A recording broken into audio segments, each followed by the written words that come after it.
تیسری صدی عیسوی کا واقعہ ہے کہ اس زمانے میں ایک بادشاہ ہوتا تھا جس کا نام دقیانوس بتایا جاتا ہے، اور آج تک بھی اس کی طرف نسبت کر کے کوئی پرانی چیز ہوتی کہیں دقیانوسی چیز ہے تو یہ اس کی طرف نسبت ہے۔ دقیانوس اس کا نام عربی تفسیروں میں آیا ہے، تفسیروں میں اور تاریخوں میں۔ تو وہ بت پرست تھا، اور ساتھ ساتھ جو لوگ کہ بت پرستی نہ کرتے ان پر بہت زیادہ ظلم ڈھایا کرتا تھا۔ تو ایک مرتبہ ایسا ہوا کہ وہ لوگ ایک جشن منایا کرتے تھے شہر سے باہر،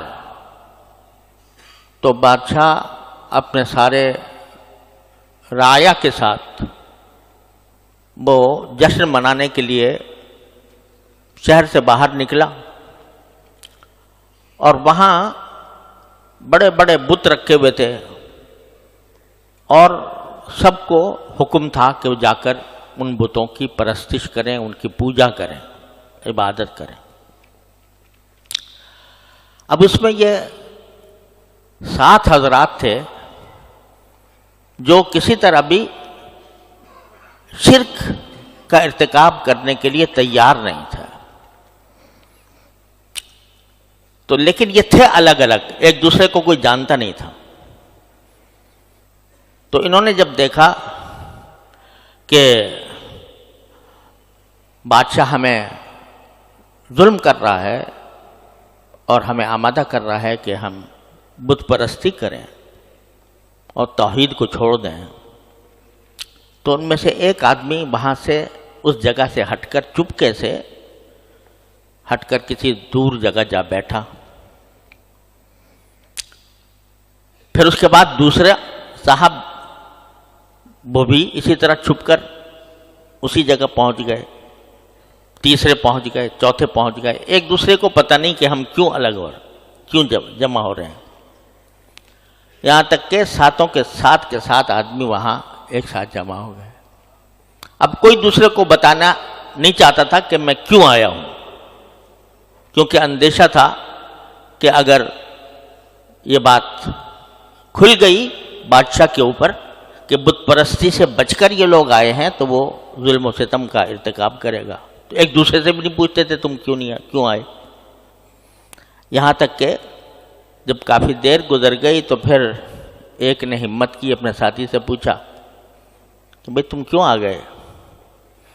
تو اس نے کہا کہ یہ بادشاہ جو ہے یہ ہمیں شرک کرانا چاہتا ہے، تو ہم اس شرک سے بچ کر یہاں آ گئے، میں آیا ہوں۔ رفتہ رفتہ پتہ چل گیا سب کو کہ ساتوں کے ساتوں اسی کام کے لیے آئے ہیں، اسی وجہ سے الگ ہو گئے ہیں۔ تو اب دونوں نے کہا، ہم سب نے مل کر کہا کہ بھئی کیا کریں، یہ بادشاہ کے ظلم و ستم سے کیسے نجات حاصل کریں۔ بادشاہ نے کو یہ کرنا ہی تھا کہ ان کو پکڑ کر ان کو ظلم کا ستم کا شکار بنائے۔ تو اس کو کسی طرح پتہ چل گیا، اس نے جا کر ان کو پکڑوا لیا، گرفتار کر لیا۔ گرفتار کر کے ان کو مجبور کیا کہ یا تو بت پرستی کرو ورنہ تمہیں ہم ہلاک کر دیں گے، قتل کر دیں گے۔ تو انہوں نے کہا اچھا آپ ایسا کریں کہ ہمیں کچھ تھوڑی سی مہلت دے دیں، سوچنے سمجھنے کی مہلت دے دیں کہ جس میں ہم غور کریں اور اس میں ہم فیصلہ کریں گے کہ ہمیں کرنا ہے کہ نہیں کرنا، مر جانا ہے یا بت پرستی کرنی ہے۔ تو یہ کہہ کر ان کو کچھ مہلت مل گئی۔ جب 7 کے 7 کو مہلت مل گئی تو اس وقت انہوں نے یہ دعا مانگی۔ کیا مانگی؟ ربنا آتنا من لدنک رحمتا وہیئ لنا من امرنا رشدا، کہ ہمارے پروردگار ہمیں اپنی طرف سے ایک رحمت ایسی دے دیجئے کہ ہمارے لیے ہدایت کا راستہ، بھلائی کا راستہ تیار شدہ مل جائے آپ کی رحمت سے. تو اللہ تعالیٰ نے ان کے دل میں ڈالا تو انہوں نے کہا وَإِذْ اعْتَزَلْتُمُوهُمْ وَمَا يَعْبُدُونَ إِلَّا اللَّهَ فَأْوُوا إِلَى الْكَهْفِ يَنشُرْ لَكُم مِّن رَّحْمَتِهِ وَيُهَيِّئْ لَكُم مِّنْ أَمْرِهِ مِرْفَقًا. تو انہوں نے کہا کہ جب تم ان بادشاہ سے کنارہ کشی اختیار کر کے آ ہی گئے ہو اور تم نے ان کو بھی چھوڑ دیا اور جن خداؤں کو وہ مانتے تھے ان کو بھی چھوڑ دیا، تو اب ایسا کرو کہ ایک غار میں جا کر پناہ لے لیتے ہیں. فَأْوُوا إِلَى الْكَهْفِ، اور پناہ لے لو ایک غار میں. يَنشُرْ لَكُمْ رَبُّكُمْ مِنْ رَحْمَتِهِ، تو ہم نے جو دعا مانگی تھی کہ اللہ ہمیں رحمت عطا فرما دے، تو اللہ تعالیٰ ضرور ہمیں ہمارے لیے اپنے رحمت کے بازو پھیلا دیں گے. اور وَيُهَيِّئْ لَكُم مِّنْ أَمْرِكُمْ مِرْفَقًا، ہم نے کہا تھا کہ ہمارے لیے راستہ تیار کر دیجئے، ہدایت کا راستہ، بھلائی کا راستہ. تو اللہ تعالیٰ ضرور اس دعا کو قبول کر کے ہمارے لیے راستہ تیار کر دیں گے، آسانی کا راستہ، راحت کا راستہ. چنانچہ جا کے ساتھوں کے ساتھوں ایک غار میں جا کے چھپ گئے.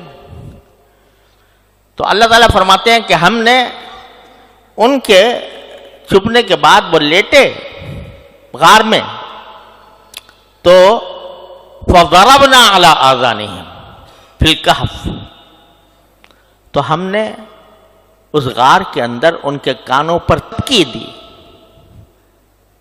جیسے کسی بچے کو سنانے کے لیے دی جاتی ہے.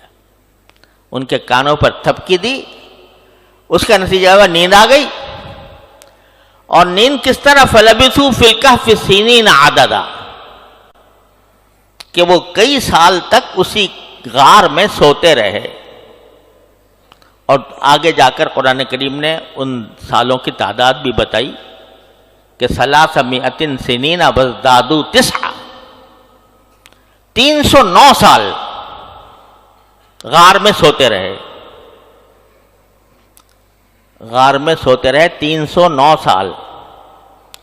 اور یہاں بھی بعض حضرات نے یہ نقطہ بیان کیا ہے، میں نے حساب تو نہیں لگایا، لیکن نقطہ یہ بیان کیا ہے کہ 300 سنین وازدادوا 9، قرآن کریم میں یہ فرمایا کہ 300 سال رہے اور 9 سال زیادہ.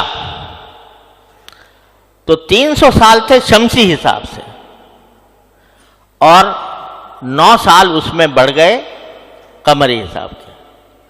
تو اللہ تبارک و تعالیٰ نے یوں نہیں کہا کہ 309 سال رہے، بلکہ فرمایا کہ 300 سال رہے اور 9 سال کا اضافہ کیا. تو یہ قمری سال جو ہوتا ہے وہ بڑھ جاتا ہے نا، تو وہ 300 میں 9 بڑھ گئے تھے. 309 سال پڑے سوتے رہے. اور قرآن کریم نے نقشہ کھینچا ہے اس کا کہ کس طرح سوتے رہے کہ وَنُقَلِّبُهُمْ ذَاتَ الْيَمِينِ وَذَاتَ الشِّمَالِ، ہم ان کو پلٹتے رہتے تھے، کبھی دائیں طرف کبھی بائیں طرف، یعنی اسی نیند کی حالت میں ان کو کروٹیں دیتے رہتے تھے، کیونکہ سیدھے اگر لیٹے رہتے تو زخم آ جاتے پشت کے اوپر. لیکن ہم ان کو دائیں طرف بھی پلٹتے تھے، بائیں طرف بھی پلٹتے تھے. 300 سال تک کروٹیں دلواتے رہے ان کو. اور سورج ان کے دائیں بائیں سے گزر جاتا تھا اور ان کے اوپر براہ راست اثر انداز نہیں ہوتا تھا. اور قرآن کریم نے یہ بھی نقشہ کھینچا ہے کہ وہ جس طرح سو رہے تھے اور ان کا کتا وہیں پر اپنے بازو پھیلائے ہوئے بیٹھا تھا. وَكَلْبُهُمْ بَاسِطٌ ذِرَاعَيْهِ بِالْوَصِيدِ، ان کی چوکھٹ پر کتا جو ہے وہ اپنے بازو پھیلائے ہوئے بیٹھا تھا. ایک ڈاکٹر نے لکھا ہے کہ یہ جو قرآن کریم نے کہا ہے کہ ہم ان کو کروٹیں دلاتے رہتے تھے دائیں اور بائیں، تو یہ طبی اعتبار سے کسی آدمی کو زندہ رکھنے کے لیے ضروری ہوتا ہے کہ وہ سیدھا لیٹا نہ رہے، ورنہ زخم ہو جاتے ہیں. لیکن کتا جو تھا وہ اپنے بازو پھیلا کر بیٹھا رہا 300 سال تک. تو وہ ڈاکٹر کہتا ہے کہ انسان میں اور کتے میں یہ فرق ہے کہ انسان کے تو پشت میں زخم ہو جاتے ہیں، لیکن کتا جو ہے وہ اس کے کھال میں اللہ تبارک و تعالیٰ نے یہ صلاحیت رکھی ہے کہ اس کو زیادہ دیر زمین پر رہنے کی وجہ سے اس کو زخم نہیں ہوتے. تو وہ باسط ذراعہ بالوسیط. اور اللہ تبارک و تعالیٰ نے نقشہ کھینچا کہ اگر تم اس حالت کو دیکھتے جس حالت میں کہ یہ لوگ وہاں سوئے ہوئے تھے اور کتا ان کے پاس ان کی دہلیز پر بیٹھا ہوا تھا، تو کیا ہوتا؟ تم اگر دیکھو لَوَلَّيْتُ مِنْهُمْ فِرَارًا وَلَمُلِئْتُ مِنْهُمْ رُعْبًا، کہ اگر تم اس کا منظر دیکھتے تو اس کا خوفناک سا منظر تھا کہ تم وہاں سے بھاگ کھڑے ہوتے اور تمہارے دل پر اس کا رعب طاری ہو جاتا. 300 سال 309 سال سوتے رہے. ثم بعثناہم، پھر ہم نے ان کو زندہ کیا، یعنی پھر وہ نیند سے بیدار ہوئے. تو نیند سے جب بیدار ہوئے تو نیند سے بیدار ہو کر آپس میں ایک دوسرے سے پوچھ رہے ہیں کہ بھائی کتنے دیر ہم سوتے رہے؟ تو کسی نے کہا کہ بھائی 1 دن سوئے، کسی نے کہا کہ 1 دن کا کچھ حصہ سوئے. آخرکار انہوں نے کہا کہ چلو بھائی پتہ نہیں کتنا سوئے، یہ تو الگ بات ہے، لیکن بھوک لگی ہوئی ہے تو کوئی کھانے پینے کا انتظام کرو. تو کسی سے اپنے ساتھی سے کہا کہ بھئی چلو کچھ چاندی کے سکے، کچھ سکے تھے ان کے پاس، وہ جا کر کھانا تلاش کرو. اور دیکھو اتنی احتیاط کے ساتھ کہا کہ جاؤ ابعثوا احدکم، کسی کو بھیج دو، بورقکم ہذہ، یہ چاندی کے جو سکے تمہارے پاس ہیں یہ لے کر بھیجو. فلینظر ایھا ازکی طعاما، جا کر وہ تلاش کرے کہ بھئی کون سا کھانا حلال ہے، کیونکہ سب بت پرست تھے نا ان کے خیال میں. تو کھانا تلاش کرو اور حلال کھانا تلاش کرو. اس حالت میں بھی یہ فکر تھی کہ بھئی کھانا حرام نہ ہو. تو ایھا ازکی طعاما فلیأتکم برزق منہ ولیتلطف، اور ذرا چھپ چھپ کے جانا آرام سے. ولا یشعرن بکم احدا، کسی کو پتہ بھی نہ چلے کہ تم کہاں سے آ رہے ہو. اب یہ جب سکے لے کر گیا کھانے وانے لینے کے لیے، تو جو آدمی بیچ رہا تھا اس نے ان کی شکل اوپر سے نیچے دیکھی کہ تم کہاں سے آ گئے. تو اس نے کہا یہ سکے لے کے آیا ہوں کھانے کے لیے. کہا یہ تو 300 سال پرانے سکے ہیں، یہ اب نہیں چلتے. تب ان کو احساس ہوا کہ ہمیں 309 سال زندہ رہے. جب پوچھا بھائی آئے کہاں سے تمہارے پاس یہ سکے، تو پھر انہوں نے سارا ماجرا بیان کیا کہ اس طرح ہوا تھا، ہمارا بادشاہ ظالم تھا. کہا کہ اللہ کا شکر ہے اب وہ سب بادشاہ ختم ہو گیا، اور اب یہاں اچھے لوگ آباد ہیں، اس میں کوئی ظلم کرنے والا نہیں ہے، اب آرام سے رہو، آرام سے کھاؤ پیو. یہ قصہ اللہ تبارک و تعالیٰ نے بیان فرمایا سورہ کہف میں.